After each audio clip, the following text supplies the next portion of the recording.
Landis. Thank you so much for joining me here again today. For our viewers, in case we've got anybody new who hasn't been following along, please introduce yourself and share a little bit with us about Arcadis. Yeah, definitely. Thanks for having me back, Mel. My name's Ashley Landis, and I am a university relations recruiter for Arcadis. Arcadis is a global engineering and consulting company. So we are based out of the Netherlands, but we operate regionally. So I work for the North America region. We operate with United States and Canada as one, and I do all of the entry level and intern hiring for the water group here. So water, wastewater, water resiliency, that sort of thing. And I also organize our internship program in the summer. So I work really closely with our interns across the country and organize events and things for them throughout the summertime. That's awesome. Thank you. And I used to work with Ashley at Arcadis, and we've kept in touch and talked about some of these struggles that entry-level candidates sometimes have. I work for Underdog Engineers now, which is a smaller company focused on water and wastewater. And I still do some of the same things, helping the company with recruiting and going to career fairs. So Ashley and I keep running into some of these discussions, and we thought it would be nice to share some things with entry-level candidates that might help you in your job search journey. So our previous video was all about resumes, but today we're going to talk about interviews. So hopefully you got a great resume together, you've got some interviews lined up, and now what? How do you get ready for them? So first, Ashley, I want to talk to you about the different world that we're in today. How has the pandemic changed the way that you're interviewing, and how do you see that going forward into the future?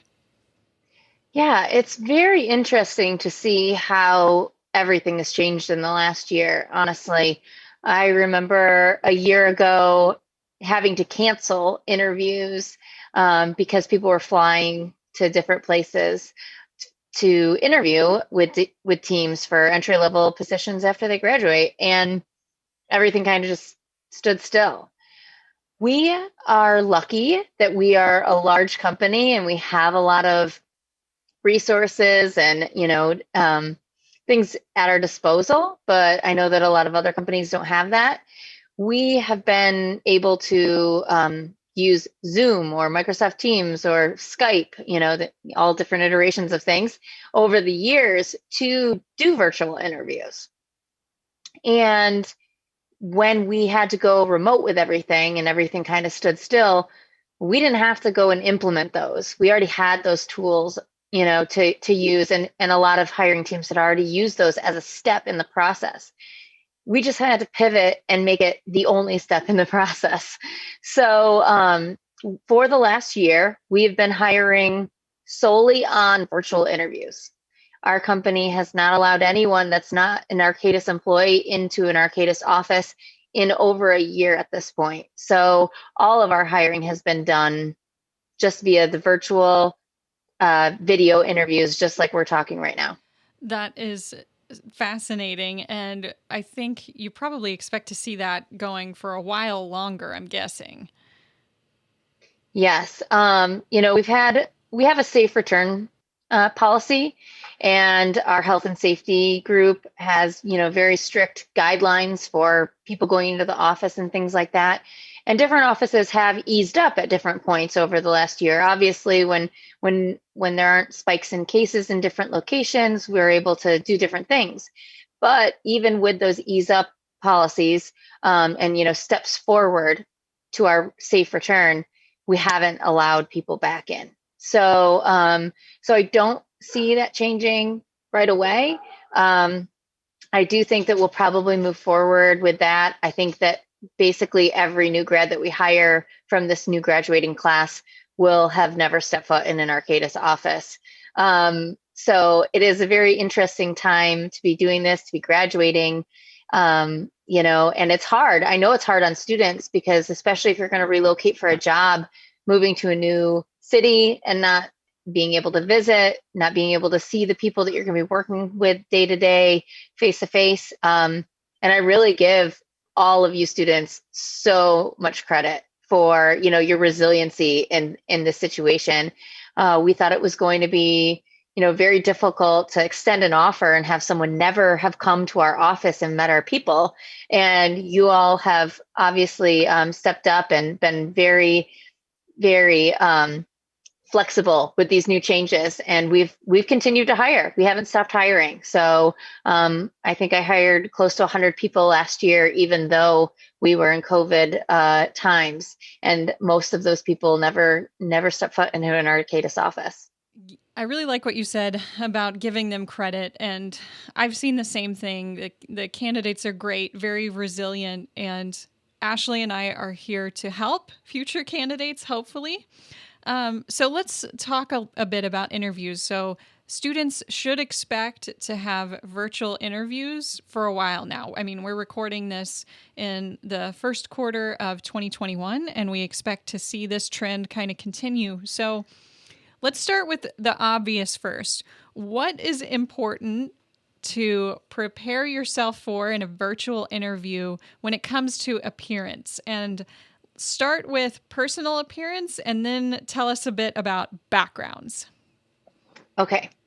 So I will start this out saying this not only applies to an interview, but any virtual networking, career fair, anytime you have face-to-face with someone who could be your future employer, you should take these tips to heart.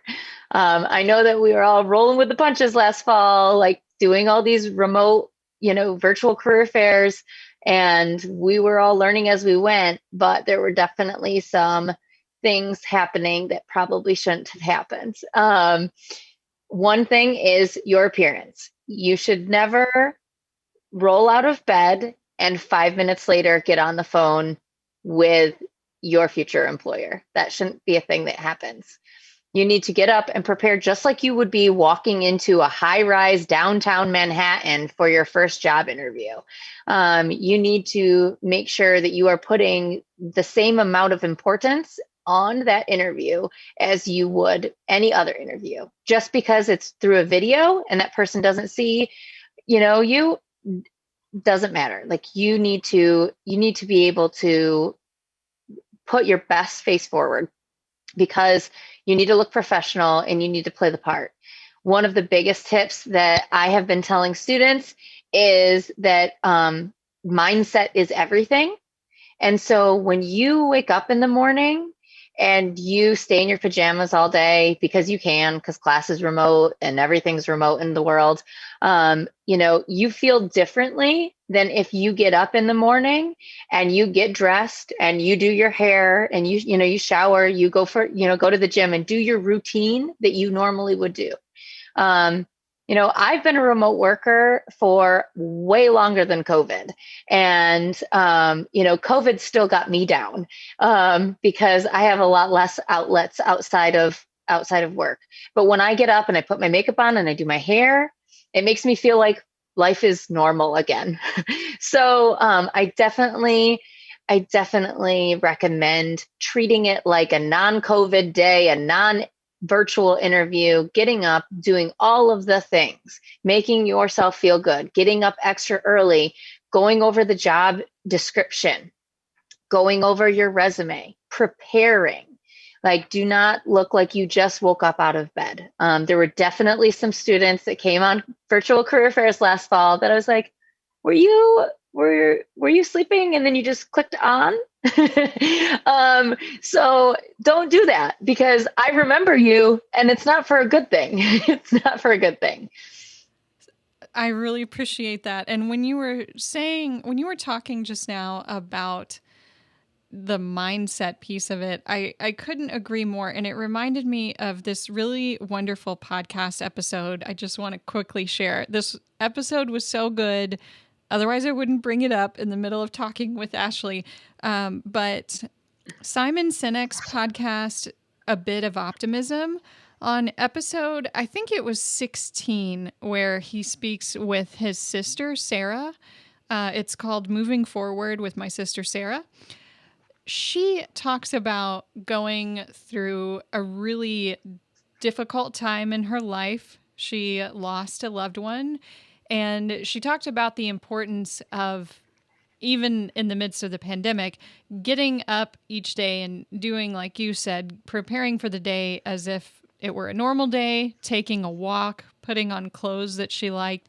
It's just a really touching episode, and I think it could speak to all of us because we've all had different challenges and struggles over the past year as we've been dealing with the pandemic. So thank you for bringing that up. Ashley, what is good to see in a background in the video? So let's say I do prepare myself well and I look good and I'm awake and I've had my coffee and I'm ready for the day.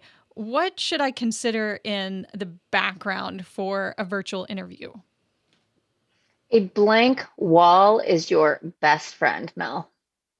I mean, you can't go wrong with nothing. I highly recommend finding a blank wall. There has to probably be one in your apartment or your dorm room. I know that people had to really adapt and just kind of go with it last fall. There wasn't really a lot of places you could go, you couldn't go to like a study room or things like that because everything was closed down. So we definitely saw dorm room tents. We saw sheets hung up behind people.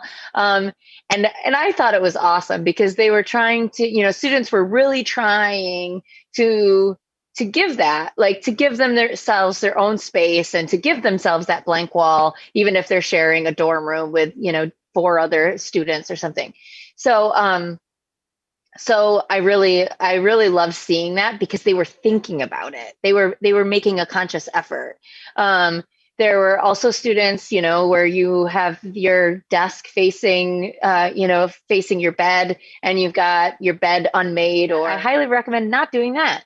I mean, just put them on the floor and put the sheet over the bed so it's clean looking. It doesn't take much effort, but it shows that you did put forth an effort when you do that. So there's just those small things that we notice because we're seeing a lot of students like that, right? And so if there's a decider, right, if you guys are really neck and neck, if you both have great skills and you both have these things, but one of you, woke up in the morning, came super prepared, super professional, thought of everything, got the blank wall, got everything put into place, and the other didn't put forth that effort, that could be the decider between you and another candidate. So, I mean, it doesn't take much effort, but when you do it, it is noticeable that you took the effort. Right. So let's get into a little more nitty gritty on interview contents. When an employer like yourself is doing an initial interview, what are you really trying to gather? And if you want to, maybe you could speak a little bit to what's happening in an initial interview, like a screening interview versus second and third interviews. Yeah. So I, a lot of times will do a phone screen with a candidate as, a starting point so that I can get a feel for the candidate before I pass them on. Or like we talked about, we're a large company. So I get a lot of applications. And if I have 100 students and 20 of them look good, the hiring manager might ask me to screen 10 of them. We just have to filter down. So getting to a phone screen is one step, and then getting to a regular interview would be the next step. And I usually ask pretty typical questions. I like to really gauge a person's passion for what we do. Being environmental consulting, you kind of have to have a passion for what we do. And that's really important at Arcadis. So I always try and ask questions that kind of aren't very upfront about it, but get to that point. So I ask about your favorite classes and what set those apart for you. I ask about, what you like to do in your spare time, or if you have any personal goals you want to accomplish. And it really shows me how motivated and driven you are internally to do good things, and to do good work and high quality work, which is important for our clients. Shows me, your three favorite classes show me what really stood out to you and why it stuck with you. The way something was presented or a project that you worked on that really, really struck your passion. So those questions really get to that. And then when I pass you on to the interview team for an interview, they're going to ask more behavioral based questions. So hopefully, I will say, um, And they will. explain that a little bit so that our viewers So understand. Yeah. yeah, so hopefully, when you go to the interview stage, the interview team is going to ask you behavioral based questions, and those questions ask you about past behaviors. They'll ask you to give them an example of a time when you had to deal with something, or talk about how you handled a situation like this. So they'll give you those different questions. And I always suggest that candidates look up behavioral based questions. Sometimes it's called the STAR method. Do a Google search and look those up. Come up with, look through a couple of sample questions and write down your answers. Practice your answers to those questions, because some interview teams are not good interviewers. Some interview teams don't ask good questions. But if you practice answers to behavioral based questions, you will be able to wrap those answers into any question. Even if the interview team asks you horrible questions, you can answer their question and then you can say, okay, this is where I can slip that in. And you can slip in the answer about this amazing experience that you did, or how you handled a difficult problem, or handled working with different personalities, and didn't agree with the way a professor was telling you to do a project.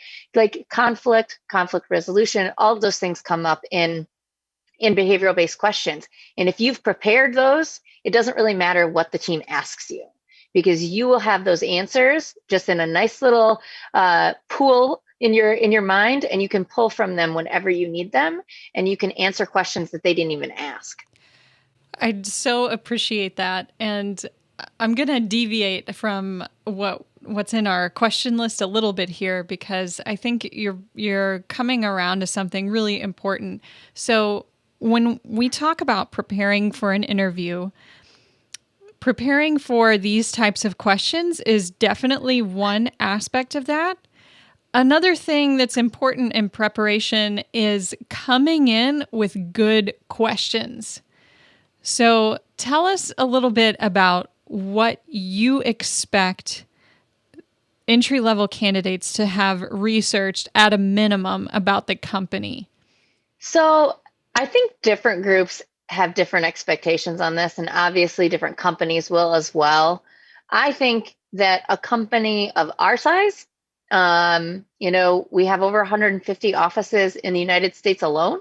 So you should know something about us quite easily. It shouldn't, again, with the effort, it's not much, but it shows that you did it. You can go in and you can know about Arcadis. I think the minimum would be to know what the basics are on the website. The core values. We talk a lot about them on our website. So those things aren't hard to find. So I would say the minimum threshold, probably for any company, would be that easy, low-hanging fruit that you can find just by doing a quick glance at their homepage on their website. I think the thing that sets you apart as a candidate, the thing where it shows you went the extra mile, is if you receive the names of your interview team, and you not only looked them up on the Arcadis website or LinkedIn, but you maybe you saw what projects that they were on. So and so works in Columbus, Ohio, and was in this press release, quoted because of this big project win we had in Columbus. And you can bring that up during the interview. You can bring up those specific things about how you saw that you were involved in this big project win, and what was the most difficult part of putting that together, those kinds of things. I agree. And then In interviews that I've been in, I like to see candidates asking probing questions about things like what projects are in the door, what projects might our team be going after, and what does that imply for the type of work that I'll be doing. I like it when candidates want to meet additional team members. So, all really great stuff. But yeah, I love that tip about looking up the people who are going to be on your interview panel. That's a great one. Yeah, and honestly, Mel, the whole meeting other team members thing, I think that's important. And I will just give a little unwarranted or unasked for advice here.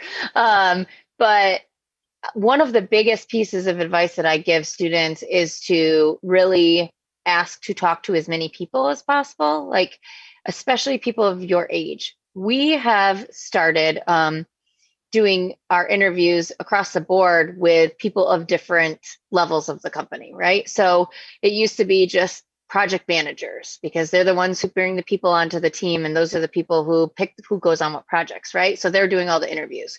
Well, when you're 22 and you just graduated from college, are you going to be working every day with that person who's been at it for 20 years?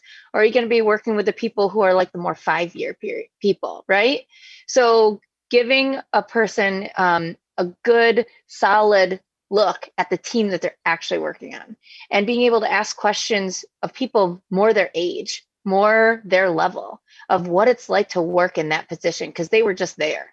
So I definitely recommend that if someone who's not, if they don't have an entry level or younger professional on the interview team when you interview, I definitely recommend asking to be connected with one of those people, asking to have a quick phone call with them and ask them what their life was like when they first started, and all of those little questions because they were in the role that you are going into. So those are important things that you're not like, I mean, really those older project managers and the people who've been around for 20 years, they don't remember what it's like to be an entry level and all the things that you guys have to worry about now.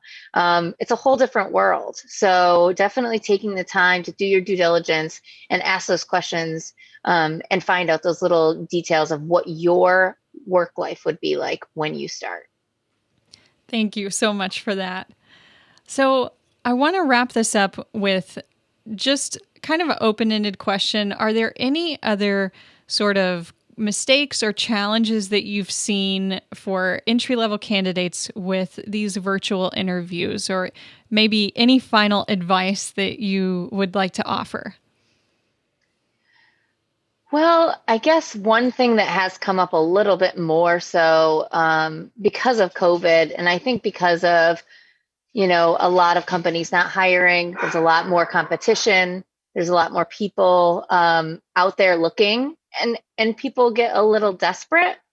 And that might not be the most kind way to say it, but you definitely don't want to come across as that. So there's a way to network through LinkedIn and through other things that doesn't put you over that line. And a company of our size, I will say again, we have a lot of people, but we also, as recruiters, there's only so many of us. So if you reach out to 40 people on LinkedIn for our company and say, I'm interested in this job, and can you connect me? Can we talk? Most of the time, I will say some of those people aren't even going to see the message because they don't check their LinkedIn. And then the bigger majority of people are going to just forward that message to me. So I'm going to get it 40 times. So because they're not recruiters. So you kind of have to be careful because there is a line where you don't want to be spamming a company. Where it looks like, you're a little overzealous, or why are you contacting everyone?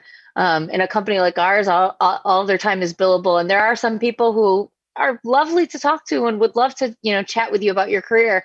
But there's some people who are like, wait, I already got forwarded this resume 13 times from someone else. So you just have to be careful. And I think that there's a lot of content out there on LinkedIn that gives you really great pointers and ways to network on LinkedIn by adding value and talking about things like you can't just cold call someone on LinkedIn and say, hey, can you give me a job? Because what is that? You're trying to build relationships on LinkedIn. That's what it's for. It's for connecting with people who share your passions. There's a lot of people you can follow that share great content, and building those relationships and commenting and having conversations. And then when a job comes up, that person's going to love to put your resume to their company because you've been talking to them and you've been interacting with them and you've been building that rapport. But don't just cold call and, just spam a bunch of people's LinkedIn inboxes to try and get a job.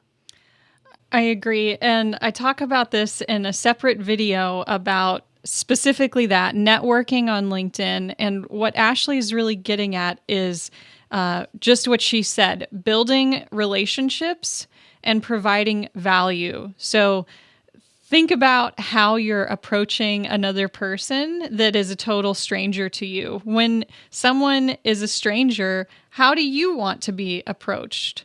So that's something that we can definitely talk on more. But this has been a great discussion, Ashley. Thank you so much for joining me. I know this is going to help some young candidates out there. So thank you.